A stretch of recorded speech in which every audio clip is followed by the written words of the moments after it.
রমজান মাস গোনা মাফের মাস। গোনাগুলোকে find out করে মাফ নিতে হবে। আল্লাহ পাক তৌফিক দান করুন। রমজানে বেশি বেশি দান সাদাকা করবেন সাধ্যমতো, এবং মানুষকে ইফতার করাবেন, বেশি বেশি ইফতার করাবেন। প্রত্যেকটা দিন মসজিদে ইফতার হবে। আমরা এলাকার মানুষ মসজিদে ইফতার দিব। যারা মিসকিন আছে, দরিদ্র আছে, সবাই মসজিদে আসবে। আমরাও বসবো, সবাই মিলে বসে একসাথে, ধনী গরিব সবাই মিলে একসাথে ইফতার। এরকম সাম্য অন্য ধর্ম দেখাতে পারবে? এটা দেখবেন বারাকা হবে। একই বড় প্লেটে খাবেন, দেখবেন বারাকা হবে ইনশাআল্লাহ। 5 ওয়াক্ত নামাজ রমাদান মাসে জামাতে পড়বেন। যুবকরা পারা যাবে ইনশাআল্লাহ। আল্লাহ পাক তৌফিক দান করুক তোমাদেরকে। 5 ওয়াক্ত নামাজ জামাতে, এবং এবার যে নামাজ ধরবা আর জীবনে কোনোদিন ছাড়বা না ইনশাআল্লাহ। মৃত্যু হয়ে গেলেও মৌতের আগেও 2 রাকাত নামাজ পড়ে মরবা। পারা যাবে? 5 ওয়াক্ত নামাজ ছাড়বা না ইনশাআল্লাহ, জামাতের সাথে। যদি জামাত না পাও, ছুটে যায়, নামাজ কি ছেড়ে দিবা? একা পড়বা। যদি একা পড়তে ভুলে গিয়েছো, ঘুমিয়ে গিয়েছো, বা মনে ছিল না, যখনই ঘুম ভাঙবে তখনই নামাজ, যখনই মনে পড়বে তখনই নামাজ। একদিন নামাজ পরের দিনের জন্য রেখে দিবা না, যে পরের দিন গিয়ে কাজা করবো, এটা করবা না। যখনই মনে পড়বে তখনই নামাজ। প্রয়োজনে বাসার স্ত্রী সন্তানদেরকে নিয়ে শেষ রাত্রে আবারও নামাজে দাঁড়াবেন, নফল নামাজ পড়বেন। তারাবি তো পড়েছেন মসজিদে, রাতের বেলা যখন উঠেছেন শেষ রাত্রে, স্ত্রীকে উঠান, সন্তানকে উঠান, উঠিয়ে আবার নামাজে দাঁড়ান। 2-4 রাকাত নামাজ পড়েন জামাতের সাথে, একসাথে পড়েন। হাদিসের দার্স করবেন, নামাজের পর পর হাদিসের দার্স করবেন মসজিদে। আপনাদের কাছে মুনতাখাব হাদিস বইটা আছে না? আছে? ফয়জুল কালাম বই নাই?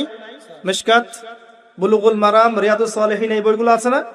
হাদিসের এই কিতাবগুলো থেকে মসজিদে নামাজের পর দার্স হবে, সবাই অ্যাটেন্ড করবে। দেখবেন একটা নুরানি পরিবেশ গড়ে উঠবে। রমজান মাস এইসব কাজের মাস। এই মাসটাতে আপনি আল্লাহকে সময় দিবেন, সেজদায় সময় দিবেন, আপনি রিল্যাক্সে নামাজ পড়বেন, তাড়াহুড়া করবেন না। দুনিয়ার কাজকে কমিয়ে ফেলবেন, দুনিয়ার অনেকগুলো কাজ আপনি কমিয়ে ফেলবেন। রমজান আমরা দেখি আমরা দুনিয়ার কাজে ব্যস্ত হয়ে যাই, আর মা বোনরা রান্নার কাজে ব্যস্ত হয়ে যায়। এই কাজ করবেন না। এত বেশি রান্নার তো প্রয়োজন নেই আমার। ভাত রান্না করবেন, একটা মূল তরকারি, সাথে সবজি বা সালাদ, এরকম কিছু। এত 10টা 20টা আইটেম করতে হবে কি জন্য? এত খেতে হবে কেন? আমরা কি দুনিয়াতে খেতেই আসছি? দুনিয়াতে আসছি কি জন্য? আমরা কি খাওয়ার জন্য বাঁচবো, না বাঁচার জন্য খাবো? কোনটা? কিছু কিছু মানুষ খাওয়ার জন্যই বাঁচে, আর কিছু মানুষ বাঁচার জন্য খায়। নবী সাল্লাল্লাহু আলাইহি ওয়াসাল্লাম কি খাওয়ার জন্য বাঁচতেন? তিনি বলছেন, যদি খেতেই হয় মুসলিমদেরকে, তাহলে তারা যেন 1 ভাগ খায়, পেটের 1 ভাগ খায়, আরেক ভাগ পানি দিয়ে পূর্ণ করে, আরেক ভাগ ফাঁকা রাখে। আমাকে দেখান তো কতজন মানুষ এই সুন্নাহ পালন করে? পারলে আমরা 7 পেট খাই, 7 পেট। প্রিয় ভাইয়েরা, এগুলো আমাদেরকে ভোগবাদী করে তুলবে, বস্তুবাদী করে তুলবে। রমজান মাসে দুনিয়ার কাজ কমিয়ে ফেলেন।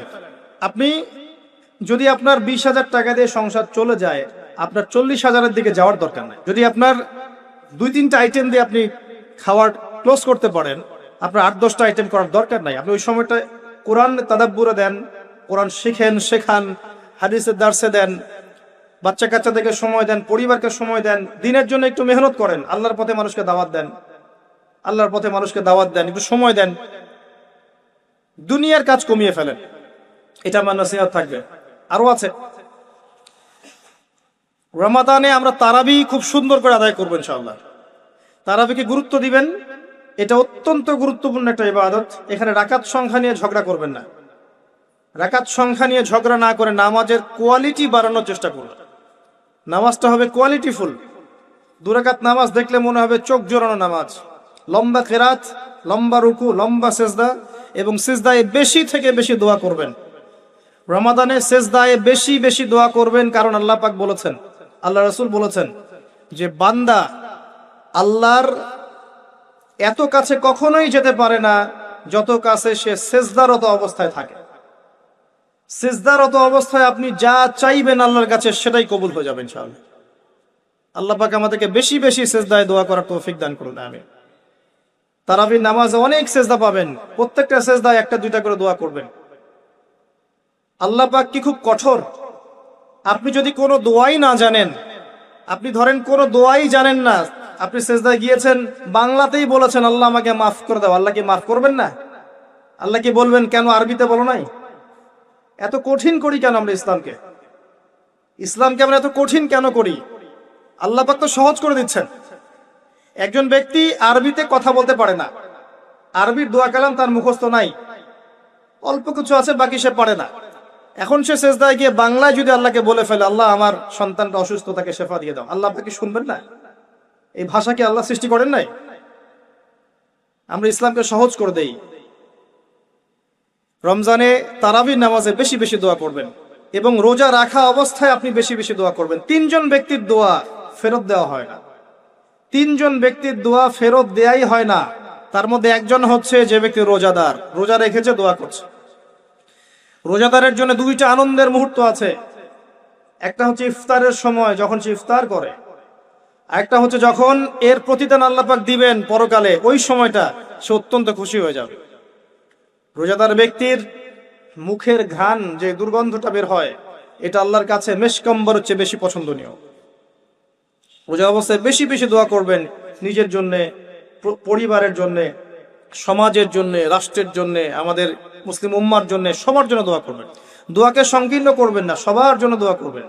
যখন আপনি অন্য মুসলিম ভাইয়ের জন্য দোয়া করবেন, তখন আপনার মাথার কাছে একজন ফেরেশতা আসবেন, এসে বলবেন তোমার জন্যও তাই হোক, তুমি যার জন্য দোয়া করছো। সুবহানাল্লাহ।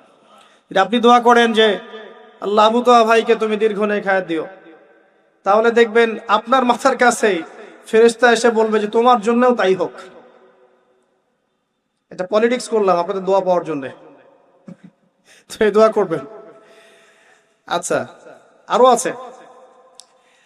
রমাদান মাসে আমাদের মা বোনদেরকে খাস পর্দায় রাখার চেষ্টা করেন, আর স্পেশালি নিজের যে ইনকাম, আপনার যে বেতন, এই বেতনের বড় অংশটা ওদের হাতে দিয়ে বলিয়েন না শেষ দশকে মার্কেটে যায় মার্কেটিং করে আস, এটা বলেন না।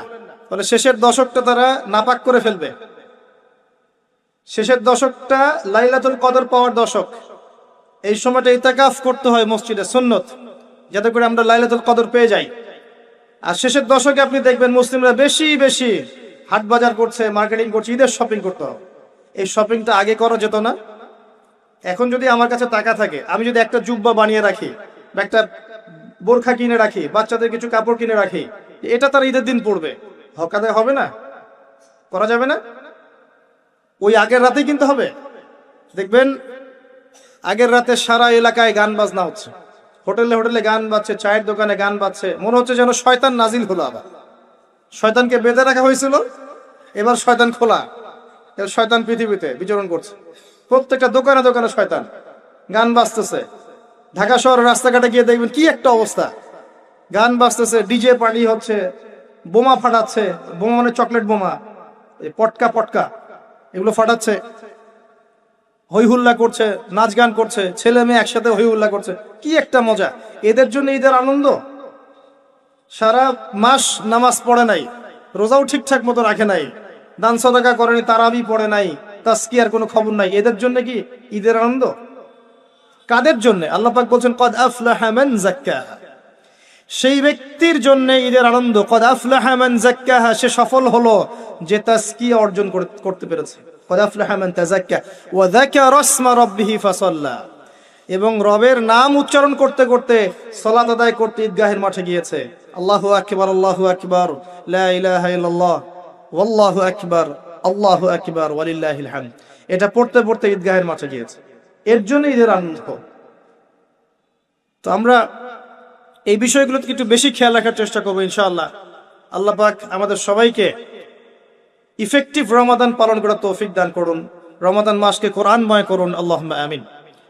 আমি আরেকটা অংশে গিয়ে কিছু নসিহত করে শেষ করবো ইনশাআল্লাহ তাআলা, আমাদের হাতে এখনো কিছু সময় আছে।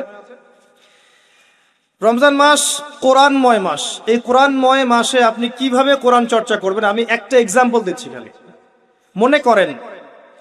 মনে করেন আপনি আল কোরআন বিশুদ্ধ করে তেলাওয়াত করতে জানেন না, আপনার জন্য এই মাসের টার্গেট হচ্ছে আপনি এই মাসে কোরআন তেলাওয়াত করা শিখবেন, এতটুকু। মনে করেন আপনি কোরআন তেলাওয়াত করতে জানেন, আপনার জন্য টার্গেট হচ্ছে এই মাসে আপনি পুরো কোরআন একবার খতম দিবেন, প্রত্যেকদিন এক পারা করে পড়বেন। মনে করেন আপনি কোরআনের হাফেজ, তাহলে আপনার টার্গেট হচ্ছে এই মাসে আপনি আল কোরআন শুরু থেকে শেষ পর্যন্ত হিফজটা চর্চা করবেন। এক একজনের দায়িত্ব এক এক রকম। মনে করেন আপনি কোরআনে হাফেজ, আরবি ভাষা বোঝেন, মাশাআল্লাহ, আরবি ব্যাকরণ বোঝেন, কোরআন তিলাওয়াত করতে জানেন, আলহামদুলিল্লাহ। এখন এই মাসে আপনার দায়িত্ব হচ্ছে আপনি কোরআন এর ভিতরে ঢুকবেন, ঢুকে অর্থগুলো গবেষণা করবেন। এক এক মানুষের সেকশন এক এক রকম, এবং যারা স্কলার, বিজ্ঞ আলেম, তারা কোরআন থেকে গবেষণা করে এই মাসে নতুন নতুন দার্স মানুষকে দিবে, কোরআন মানুষকে শেখাবে। কি রকম করে? ফর এক্সাম্পল, মনে করেন আপনি কোরআন খুলেছেন, এখানে একটা সূরা বের হলো, সূরাতুল লুকমান। কি নাম? সূরা লুকমান। আপনি পড়া শুরু করলেন। সূরা লুকমান মাক্কি সূরা না মাদানী সূরা? সূরা লুকমানের আয়াত সংখ্যা কত? সূরা লুকমানের মেইন পয়েন্টস গুলো কি কি? তাফসীর আপনার বাসায় থাকবে, যেটা আপনি বেশি পছন্দ করেন, মারিফুল কোরআন হোক, ইবনে কাসির হোক বা জালালাইন হোক, যেটা আপনার কাছে বেস্ট মনে হয় খুলবেন, নোট আউট করবেন, খাতা নিবেন, খাতা কলম নিবেন, সূরা লুকমান মাক্কি সূরা না মাদানী সূরা লিখবেন। আয়াত সংখ্যা কত, রুকু সংখ্যা কত, এই সূরার মূল পয়েন্টস গুলো কি কি। আয়াত নাম্বার 1 কি বলেছেন আল্লাহ পাক? আপনি পড়ছেন, লিখছেন, পড়ছেন, লিখছেন। আমি একটা এক্সাম্পল দিচ্ছি, আমি আপনাকে শেখাচ্ছি কিভাবে আপনি স্টাডি করতে পারেন। মনে করেন আপনি চলে আসলেন 12 নম্বর আয়াতে, এসে দেখলেন আল্লাহ পাক বলছেন, একটা প্রসঙ্গে বলছেন, ওয়ালাকাদ আতাইনা লুকমানাল হিকমা আনিশকুর লিল্লাহ ওয়া মান ইয়াশকুর ফাইন্নামা ইয়াশকুরু লিনাফসিহি ওয়া মান কাফারা ফাইন্নাল্লাহা গনিয়ুন হামিদ। একটা আয়াত, 12 নম্বর আয়াত। এবার আপনি এখানে দেখছেন ওয়ালাকাদ আতাইনা লুকমানাল হিকমা, আল্লাহ পাক বলছেন নিশ্চয়ই আমি লোকমানকে হিকমত দিয়েছি, প্রজ্ঞা দিয়েছি। আপনার পয়েন্ট কি? লোকমান কে? 2 নম্বর পয়েন্ট, হিকমা, প্রজ্ঞা কি? বুঝতে পারছেন কিভাবে স্টাডি করবেন? লোকমান কে? ওয়ালাকাদ আতাইনা লুকমানাল হিকমা, আমি লোকমান আলাইহিস সালামকে হিকমা দিয়েছি। অনেকে বলেন তিনি নবী ছিলেন, আবার অনেকে বলেন তিনি নবী ছিলেন না, তিনি একজন আল্লাহর ওলি ছিলেন। প্রসঙ্গ যেটাই হোক, আল্লাহ বলছেন তাকে আমি হিকমা দিয়েছি, প্রজ্ঞা দিয়েছি। হিকমা কি জিনিস? হিকমা কি? দূরদর্শিতা, প্রজ্ঞা, বিচক্ষণতা, প্রচন্ড গভীর জ্ঞান দিয়েছি। ওই যে খিদর আলাইহিস সালামের মতো দূরদর্শিতা সম্পন্ন। নৌকা ফুটা করছি কেন? পিছনে জলদস্যু আছে তাই। বাচ্চাকে হত্যা করছি কেন? এই বাচ্চা বড় হলে কাফের হয়ে যাবে, এজন্য। এই দেয়াল নির্মাণ করলাম কেন? দেয়ালের নিচে এতিম বাচ্চার সম্পত্তি আছে। এই যে প্রজ্ঞা, দূরদর্শিতা। মুসা আলাইহিস সালাম বুঝতে পারছেন না, কেন নৌকা ফুটা করছেন, কেন আপনি বাচ্চাকে হত্যা করলেন, কেন দেয়াল নির্মাণ করলেন। মুসা আলাইহিস সালামও কিন্তু একজন নবী। খিদর আলাইহিস সালামকে আল্লাহ পাক বলেছেন ওয়া আল্লামনাহু মিন লাদুন্না ইলমা, আমার পক্ষ থেকে ওকে জ্ঞান শিক্ষা দিয়েছে।